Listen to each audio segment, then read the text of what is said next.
नाज़रीन नवीं ॾिसी रहिया आहियो MHBHD न्यूज़ चैनल ऐं मां आहियां मोहम्मद नवाज़। तव्हांखे हिकु अहम ख़बर खां आगाह कंदा हलूं त दादू वासी 8 महीना अॻु नौशर फिरोज़ जी अदालत में प्यार जो परिणो कंदड़ प्रेमी जोड़े पारां तहफ़्फ़ुज़ जी अपील। दादू वासी नौजवान लाल बख्श सोलंकी ऐं नारी रुखसाना सोलंकी प्रेस क्लब दादू पहुची दाईंदे चयो आहे त 8 महीना अॻु असां प्यार जो परिणो कयो हो, जंहिं सबबु माइट जान जा वेरी थी विया आहिनि। वधीक तफ़सीलात लाइ असां सां लाइन ते आहे रियाज़ चांडियो। जी रियाज़, छा तफ़सील जी आहे? बिल्कुल, दादूवासी नौजवान लाल बख्श वलद मोहम्मद यूसुफ सोलंकी पंहिंजी मासात नारी रुखसाना वलद अला वरायो सोलंकी सां 8 महीना अॻु नौशर फिरोज़ जी अदालत में प्यार जो परिणो कयो हो।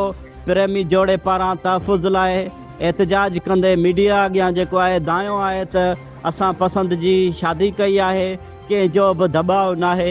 नारी जेका आहे मुस्मात रुखसाना सोलंकी मीडिया अॻियां जेको आहे दायो आहे त मुंहिंजा माइट मुंहिंजी शादी ॿिए हंधि कराइणु चाहिनि पिया। मूं पंहिंजी पसंदि जो परिणो कयो आहे।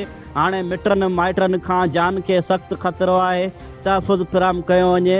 नारी जेका आहे रुखसाना उन इहो बि दायो आहे त मूंखे या मुंहिंजे मुड़ुस खे कुझु बि थियो त उन जा ज़िम्मेवार मुंहिंजा माइट हूंदा। माइट 3 लखनि एवज़ मुंहिंजो रिश्तो जिबरी तौरु कराइनि पिया। उन करे अदालत में वञी लाल बख्श सोलंकी सां पसंदि जी शादी कई आहे। उन्हनि जेको आहे वसवारनि खां मुतालबो कयो आहे त खेनि तहफ़्फ़ुज़ फराहम कयो वञे। जी रियाज़, वॾी महिरबानी अव्हां जी तफ़सील ॾियण जे लाइ।